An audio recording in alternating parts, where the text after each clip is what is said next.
got spare parts from my last broken heart. Somehow more than what I had to start. Yeah, I've got spare parts.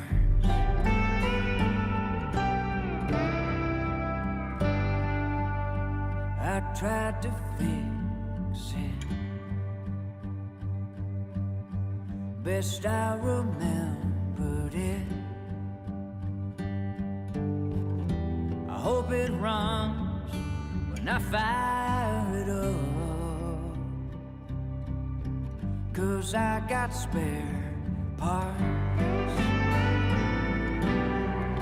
So if you see something that you might need, anything you can use, what's left of it might be the perfect fit, 'cause I got spare parts.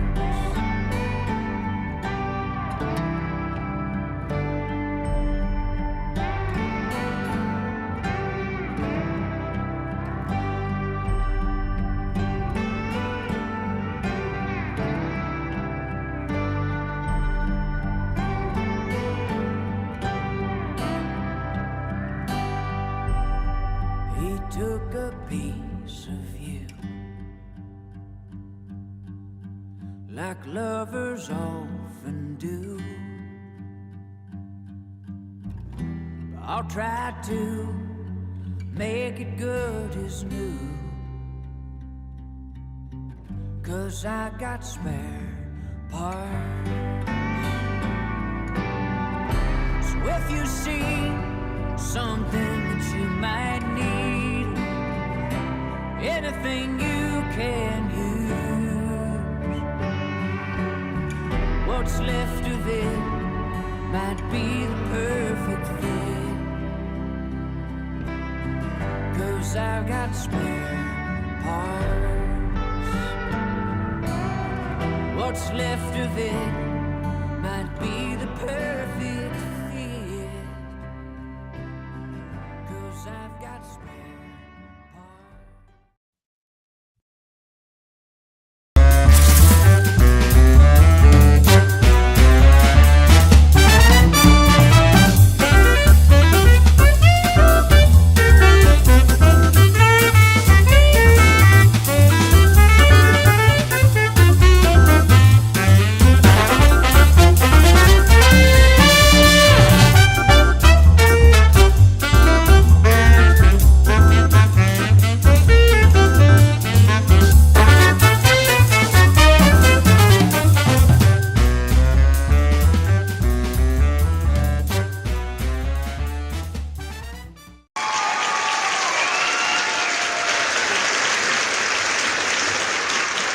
Live, it is President here from Epping, New Hampshire, home of three of New Hampshire's governors, Morrow, Plummer, and Prescott.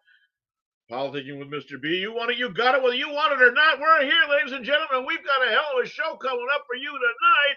My goodness, it has been an incredible time that we've had going on over here. We have had, I know, a bit of a hiatus. And Hartford and D. Gillette, good to see you. Thank you so much for coming in. I hope you had your Cheerios, and my goodness, good to see you. Wow, we have got a number of things that are going on over here in the United States. A lot of wonderful things and a lot of very upsetting things that are happening. A lot of good things and a lot of things that are making people reach out and say, "Oh my God, what is going on? Are we truly seeing the end times here?" Well, before we get any further with all of this, Mr. Glazeman, run up the colors because we got to get this show on the road. I pledge allegiance to the flag of the United States of America and to the republic for which it stands, one nation, under God, indivisible, with liberty and justice for all.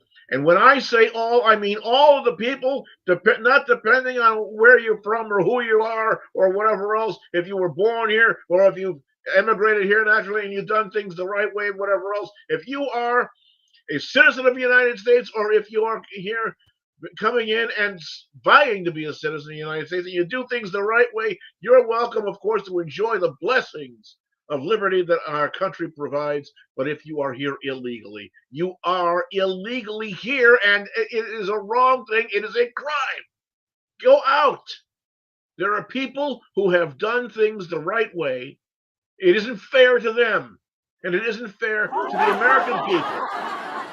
It is not fair to the American people to have people that are here illegally, that are overburdening and taking resources away from the people who belong here. It is the right thing to do, is to come in the right way. And I'm praying that our government gets this situation under control, because we are in a hell of a mess right now. The latest things that come out over here, that the border czar, Kamala Harris, ignoring the issues with the southern border and praising the things about having sanctuaries and so forth and open borders and all of this happiness and joy and wonderful and whatever else is coming in. Tens of thousands of murderers, rapists, violent criminals of all sorts have poured in through our borders, to say nothing of the people that would do harm and try to bring down our government through terrorist acts, are floating around, just lancing around wherever here in the United States, and people don't know where the hell they are or how to get them to round them up. Oh, well, they gave them cell phones so we can track them. Bullshit! Bullshit! Government ain't going to do a damn thing. And finally, in our infinite wisdom, the border czar makes her way down to the southern border, where to an area that's obscure, that nobody's doing anything terribly wrong at, and makes a good show of it for a photo op. Unbelievable. This, I've said it before and I'll say it again. This woman is so stupid, she wouldn't know shit if she tasted it. Unbelievable. And she wants to be the commander-in-chief of our nation. Woman can't put her own sentence together without cackling or trying to figure out what the heck she's talking about. But she wants to be president. And she can't get a hold of anything. And you ask her a question, okay, what are you going to do? And she talks in circles and throws out flippant things, but doesn't give any actual guidance as to what her plans would be. And she wants to be president. Well, you know what? There's an awful lot of stuff going on. But before we get in with any rest of these things, ladies and gentlemen, terrible things have happened here in the United States at the hand of Mother Nature. They had an incredible storm that people weren't expecting to do what it did and go where it went and cause what it has caused. We've got some video from North Carolina, ladies and gentlemen. Over 170 people are known dead, and there are scores more that are still missing. Our government, lackadaisical as ever, has pitifully sent,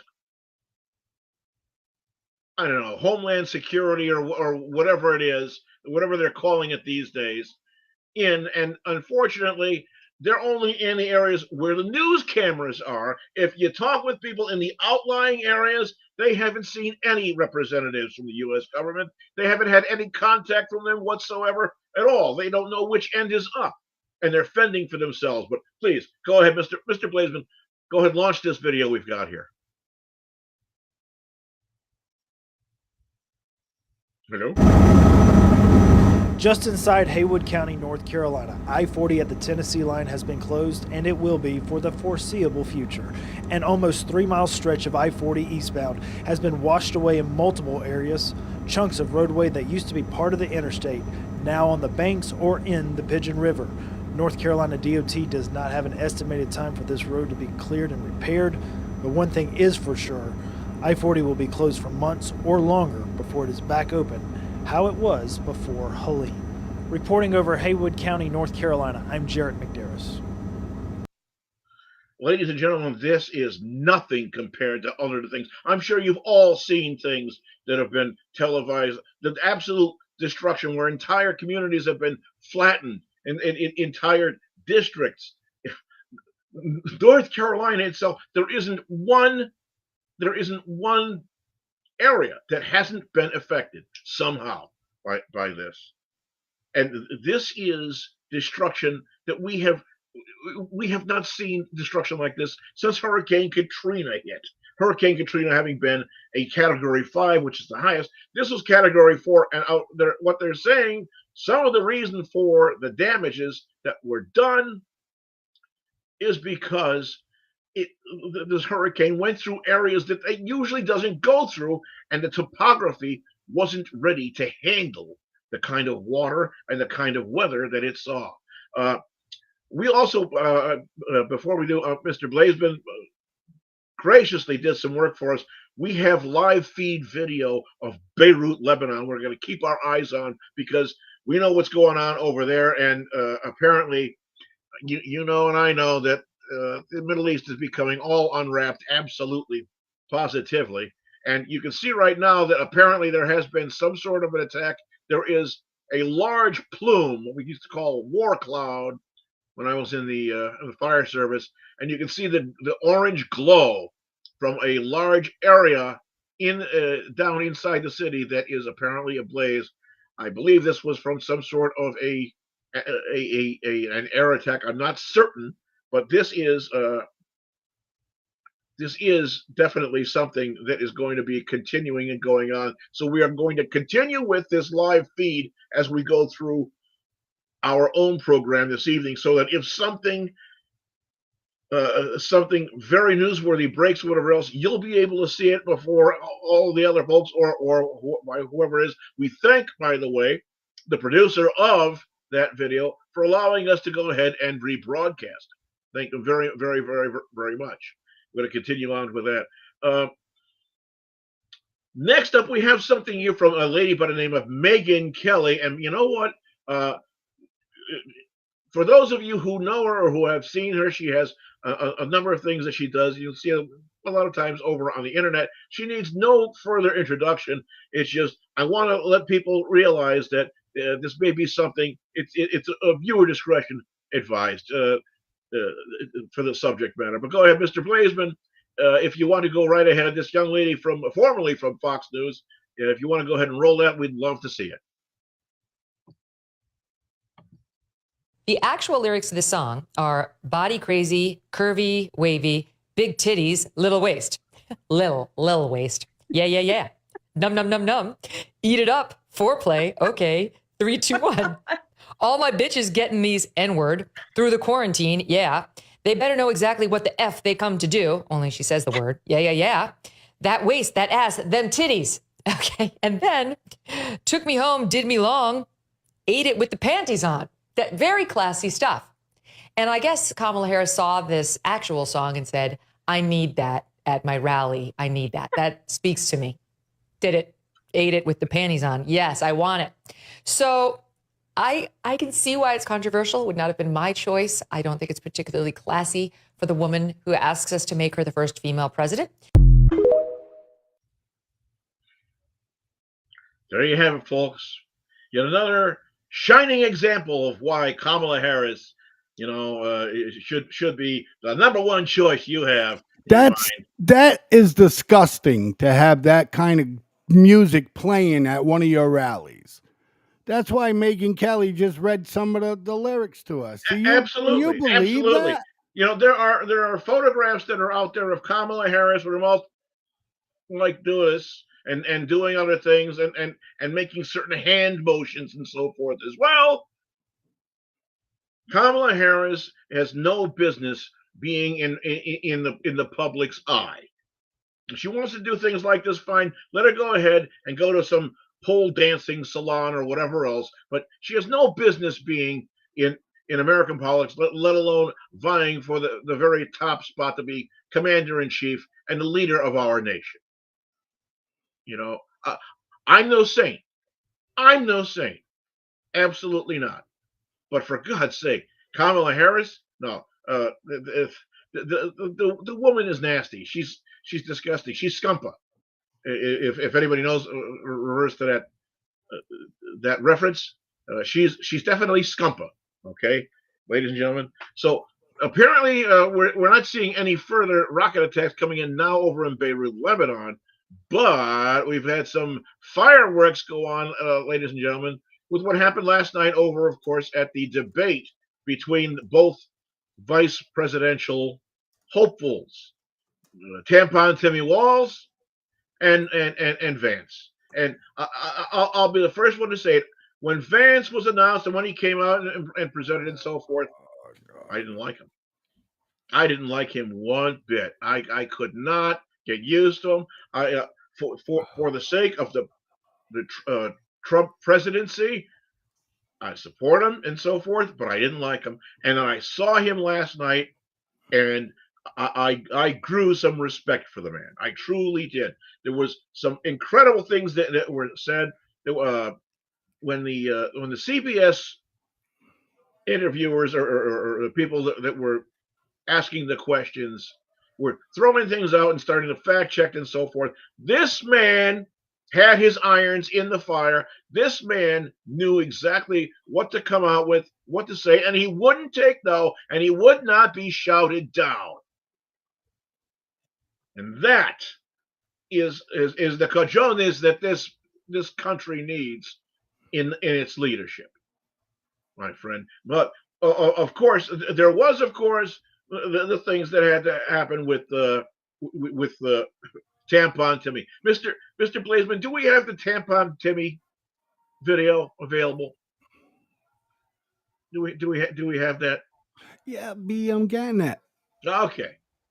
So I didn't know if we were able to secure that or not. Yeah, okay. Beautiful. You said you were in Hong Kong during the deadly Tiananmen Square protests in the spring of 1989. But Minnesota Public Radio and other media outlets are reporting that you actually didn't travel to Asia until August of that year.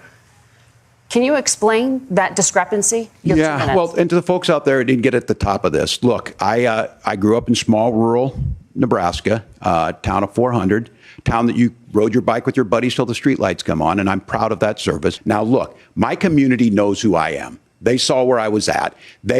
Look, I will be the first to tell you, I have poured my heart into my community. I've tried to do the best I can, but I've not been perfect, and I'm a knucklehead at times. I will say more than anything, many times I will talk a lot. I will get caught up in the rhetoric. But being there, the impact it made, the difference it made in my life, I learned a lot about China. Governor, just to follow up on that, the question was, can you explain the discrepancy? All I said on this was I got there that summer and misspoke on this. So I will just, that's what I've said.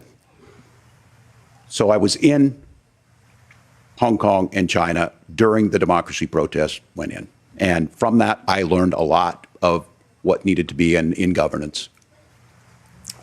Thank you, Governor. The man is a bold-faced liar. He got caught in a lie, and he got exposed for it on national television, and he continued to lie. This is a pathological problem here, ladies and gentlemen. This man is exhibiting pathological lying.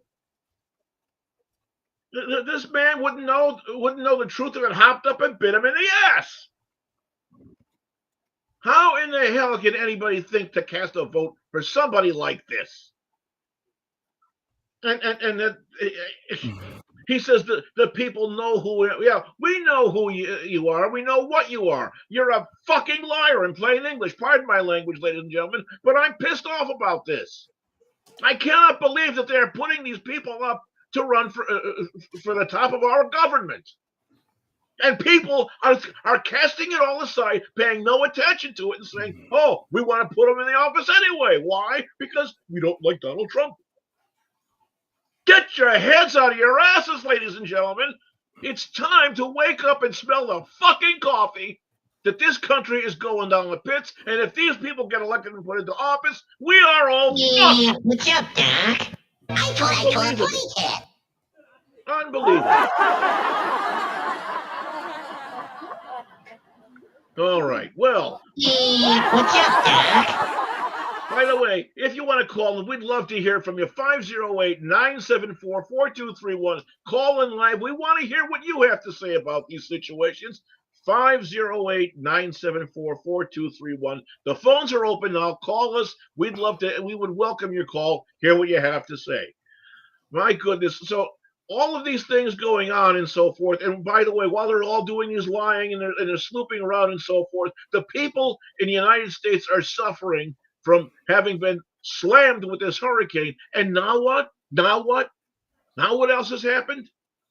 45,000 longshoremen go on strike and shut down every single port on the eastern seaboard, here from Maine all the way down to Florida and over to the middle of Gulf in Texas. Every single port. If you've got something you buy that it comes from Canada, if it comes from China, if it comes from Peru, or if it comes from France or Italy or wherever, it comes through a port. And guess what? You ain't getting it. You ain't getting it. Hey Frank, good to see you. Thank you very much. Good to see you. Yeah, if that's what happened, you're just not getting a damn thing. And guess what? They've asked Kamala Harris, lady who's vying to be the leader of the free world. They asked her not once, not twice, 3 solid times directly, yes or no. They asked one of her election workers, does Kamala Harris support the dock workers or the companies? And she talked, or he talked around in circles and around in circles and around in circles, and then said, well, Donald Trump this and Donald Trump that and bad boy Donald Trump. So they asked again, and he got the same thing, around in circles, around in circles, around in circles, bad Donald Trump, bad Donald Trump. And they asked the third time. It was a yes or no answer. Does she support the dock workers? And they would not answer. And here's this person who's been going out, vying, doing everything she can to get endorsement after endorsement of unions. And now she will not come out and say, I support the union. The Democrat Party, the party that is historically for years and years and decades and well over 100 years at least, probably better than almost 200 years, been the party of the workers, the party that the union supported and so forth. And she won't come out and say a damn thing.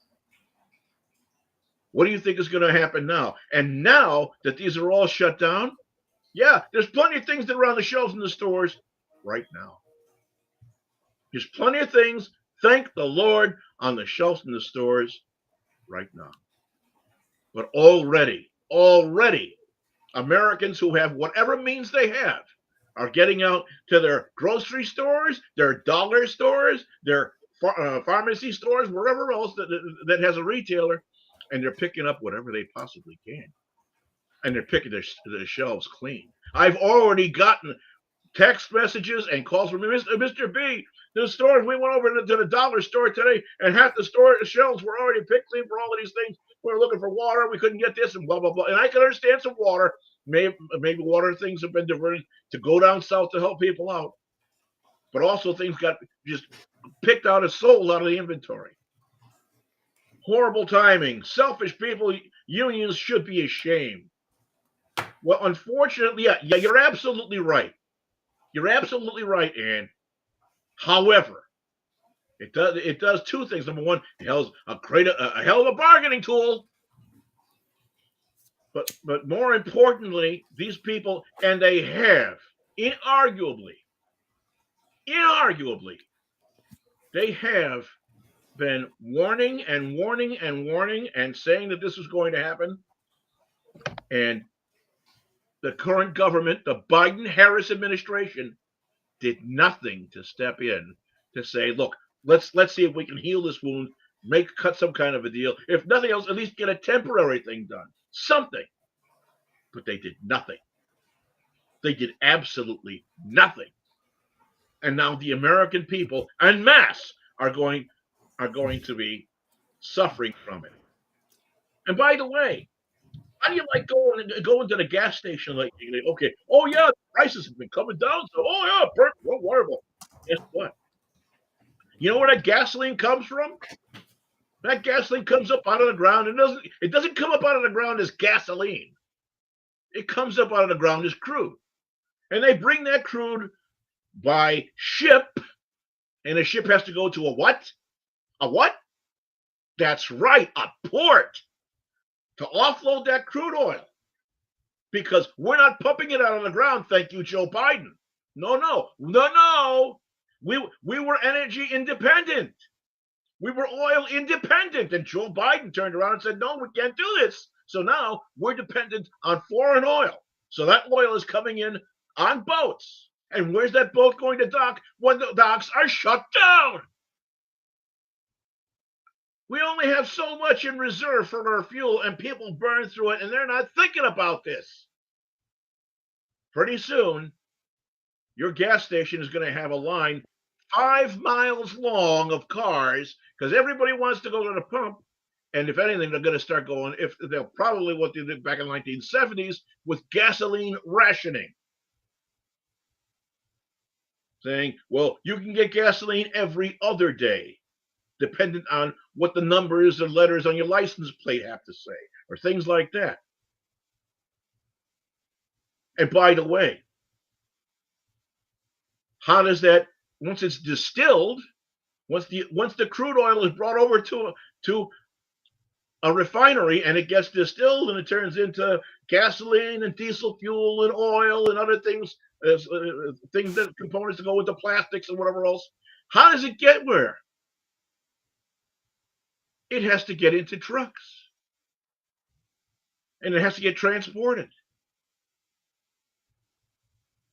But in the meantime, and in the meantime, how does it get into those trucks? Well, it has to go from the distilleries, from the places, the refineries, excuse me, and it has to go back on another boat. At what? At what?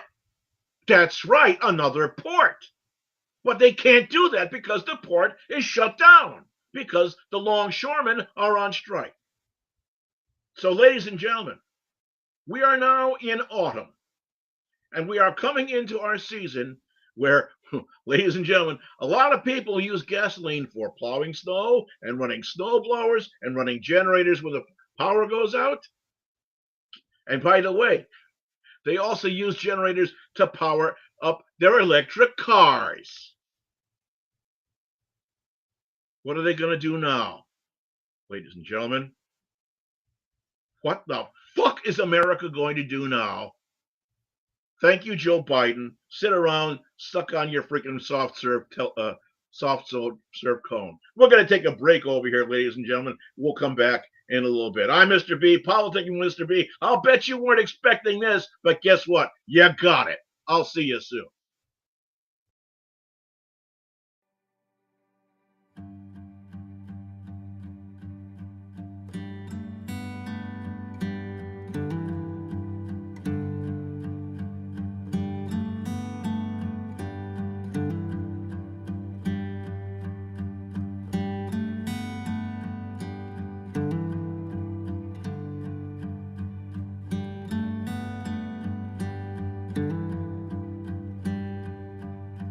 Well, I've got spare parts from my last broken heart. Somehow more than what I had to start. Yeah, I've got spare parts.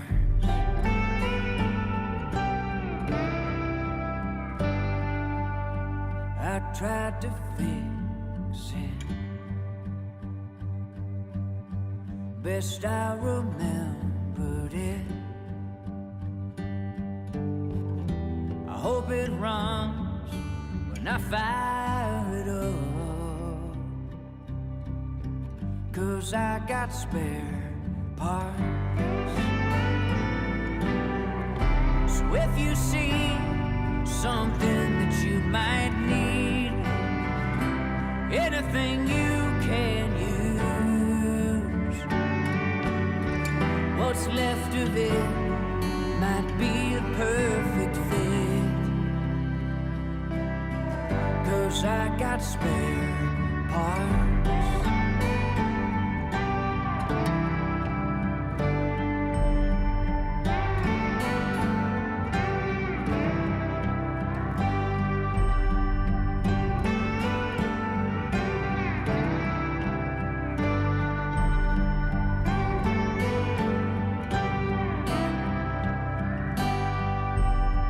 He took a piece of you, like lovers often do. I'll try to make it good as new, 'cause I got spare parts. So if you see something that you might need, anything you can use, what's left of it might be the perfect fit, 'cause I've got spare parts. What's left of it might be the perfect fit, 'cause I've got spare parts.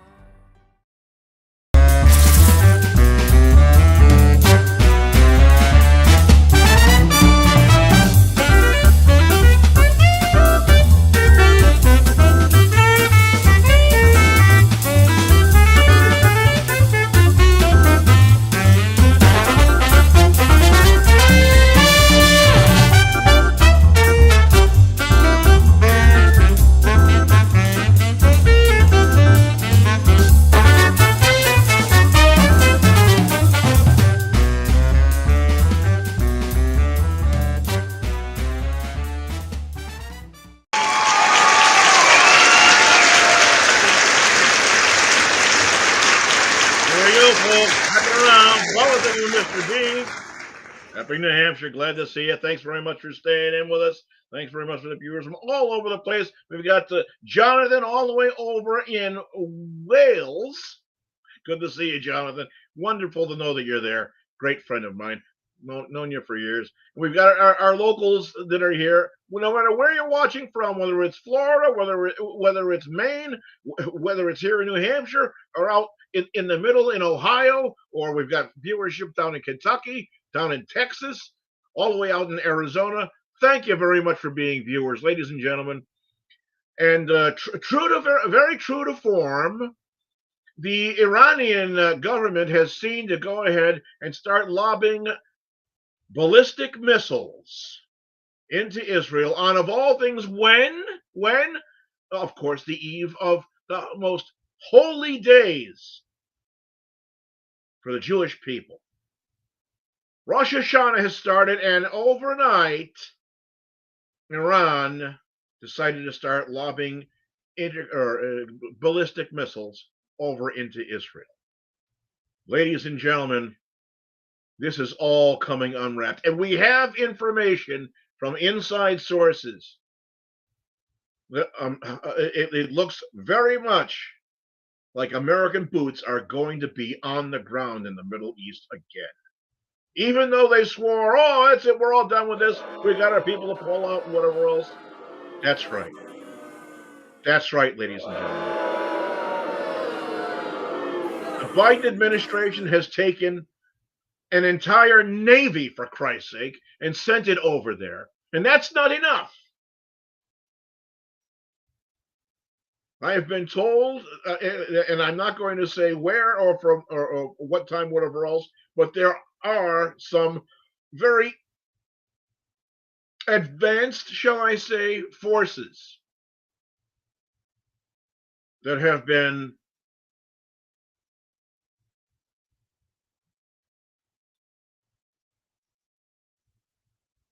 told to pack your bags? Very recently. I'm not the kind of person to go around and start talking about troop movements. I'm going to tell who or what or how many are going to be going. Loose lips sink ships. A flapping tongue kills your friendlies. So I'm not going to say, but I have it on very good authority that we are going to have American boots on the ground in the Middle East sooner rather than later. And all at the hands of who? This isn't Donald Trump. This isn't George Herbert Walker Bush or George W. Bush. This isn't FDR or whatever else. No. This is Joseph Biden and Kamala Harris. So the next time you see somebody that you know who has a daughter, a son, father, mother, brother, sister, whatever, in the military, and their presence is not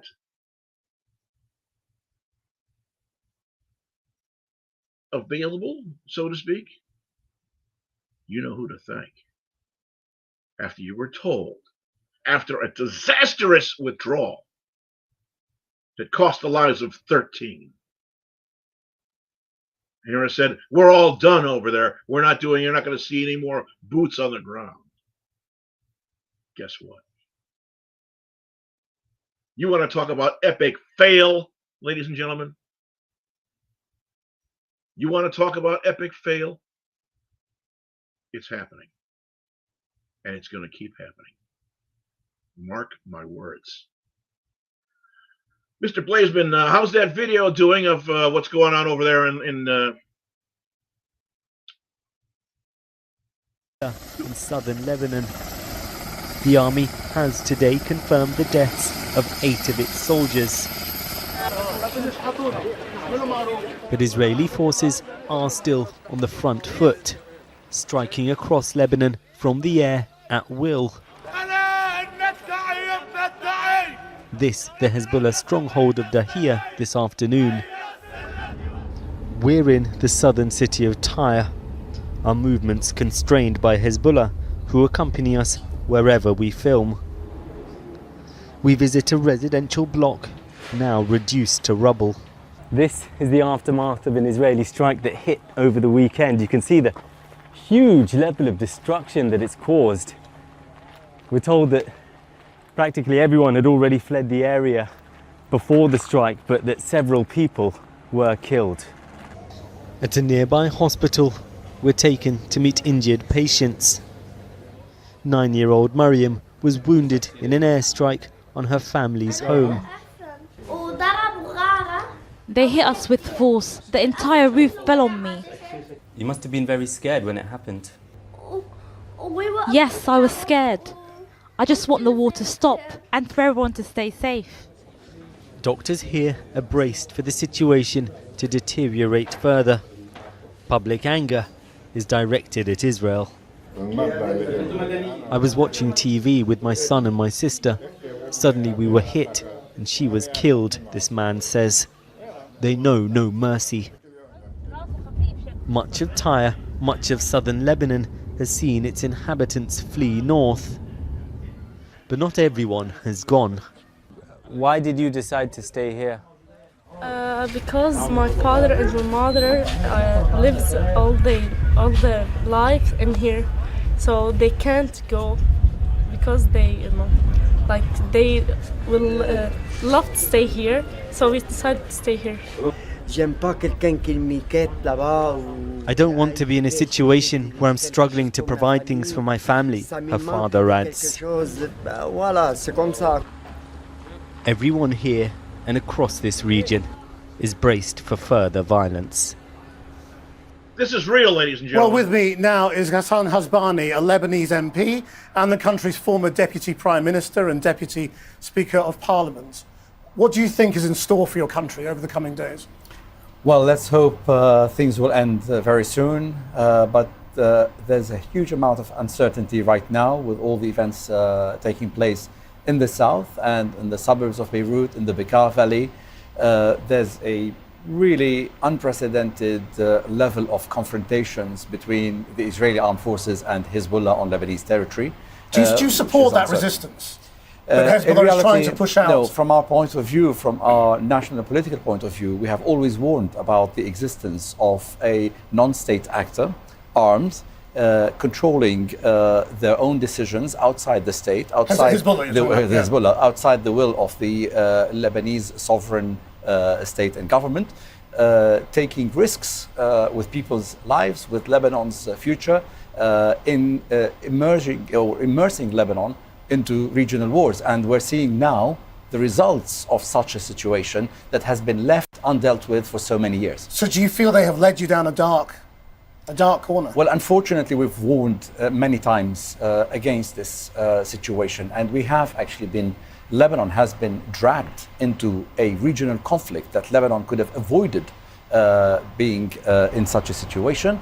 Yet it was, in my view, an uncalculated step from Hezbollah that effectively is now hurting all the Lebanese people economically, physically, militarily, and in their own safety. So is the rest of the country powerless now? I mean, are you just a pawn in a bigger game between Tehran and the Ayatollahs and Netanyahu and the Israeli government? Yes, unfortunately, Lebanon is now paralyzed. Let's not forget that Lebanon was already in an economic crisis. There's no president leading the country.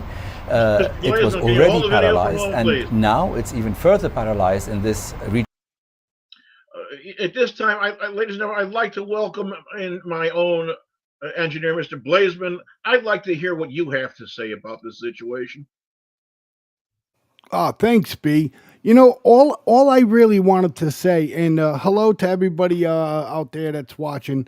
You don't got me on camera because I'm behind the scenes doing my my job for my buddy. Make sure you're the man behind the curtain, and we love you. But what I think that everybody has forgotten, B, and this is a fact. You could go fact check it until your fingers bleed. I can care less. But when this began on October 7th, okay, which is my birthday, by the way, okay, so in 5 days, it's going to be the 1 year anniversary of the attack. And they've been officially at war with Hezbollah for an entire year in 5 days. I just want to get that out there. Number two is, again, Benjamin Netanyahu said on October 8th, okay, that he is not going to stop until he eliminates Hezbollah off the face of the earth. I added off the face of the earth, but that's what he meant. No matter where they go, they're going to find them and they're going to make them extinct. You know what I mean? Don't ever, let us see somebody carrying a Hezbollah flag or whatever, because you're a goner. Nobody knows who did the beeper and the walkie-talkie thing, but I think everybody that's pretty intelligent knows that was, the IDF and, and their people, putting those little bombs. I believe that was a concerted effort beyond just the IDF. Well, if you want to say it, you can, because it's your show. But if you want to say who else helped with the tech and all of that stuff like that, you can go right ahead. Thank you for letting me jump in. And thank everybody. I thank everybody for tonight for joining Politicking with Mr. B. It's a great audience. And, of course, B is a madman. So thanks, pal. Thank you very much. All right, let's go ahead. Roll the rest of this video, and then we'll be closing things up pretty soon. Regional conflicts. What do you expect Israel to do? as it weighs its response? Well, what we're seeing now is a potential regional escalation as Israel weighs its response to Iran. Israel continues to bombard Hezbollah in Lebanon, and we are seeing scenes even more aggressive than what we have seen.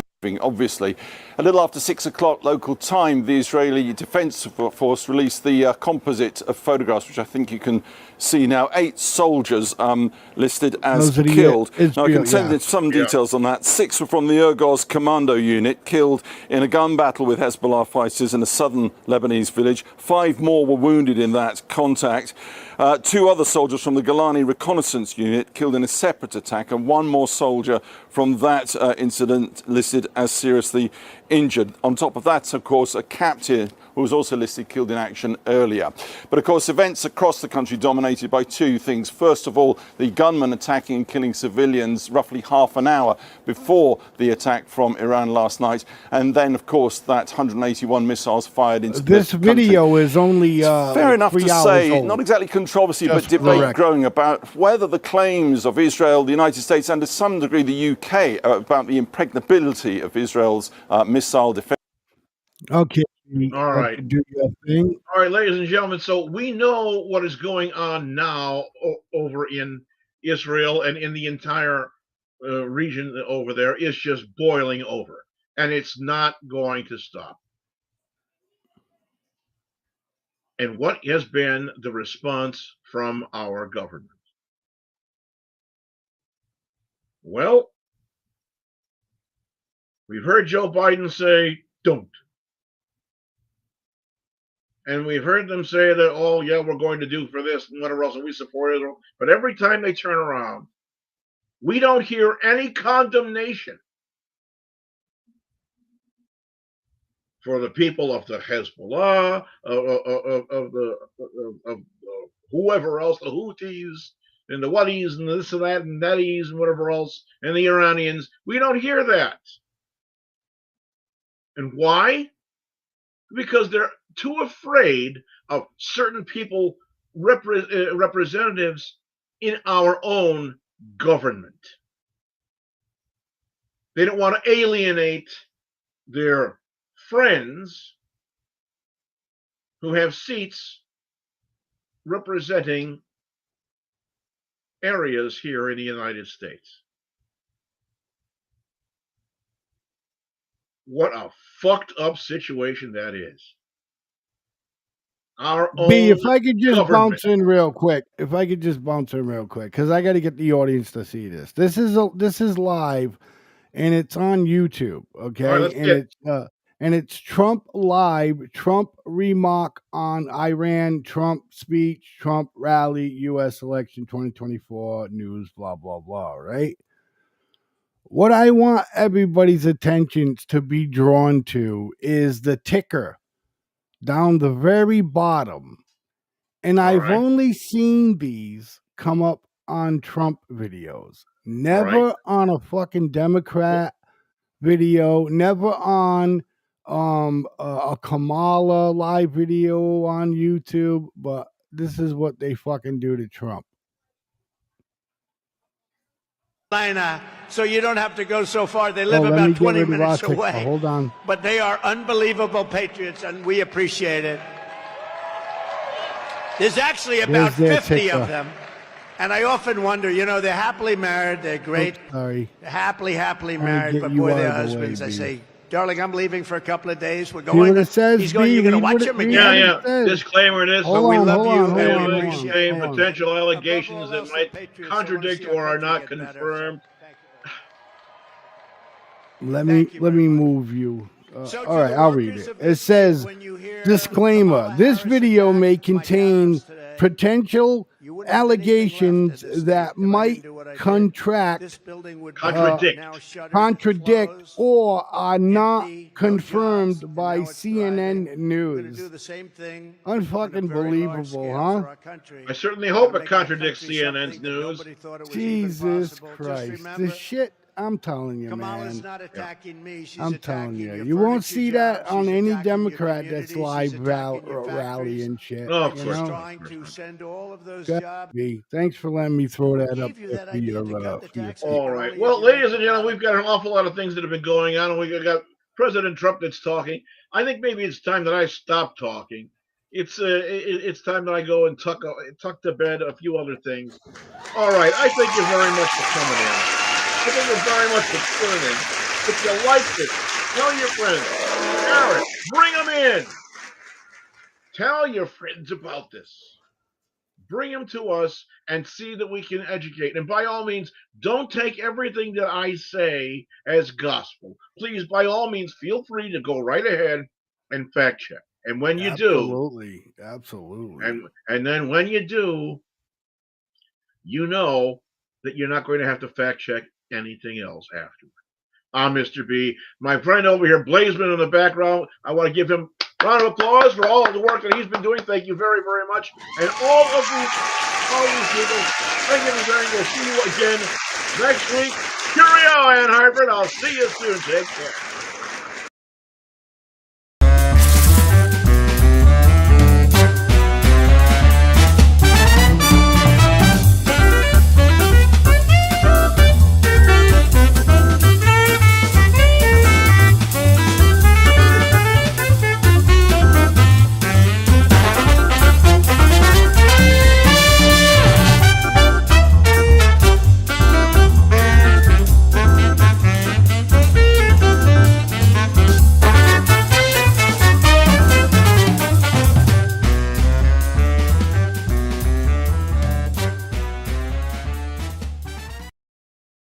You have just watched an FFN Network production.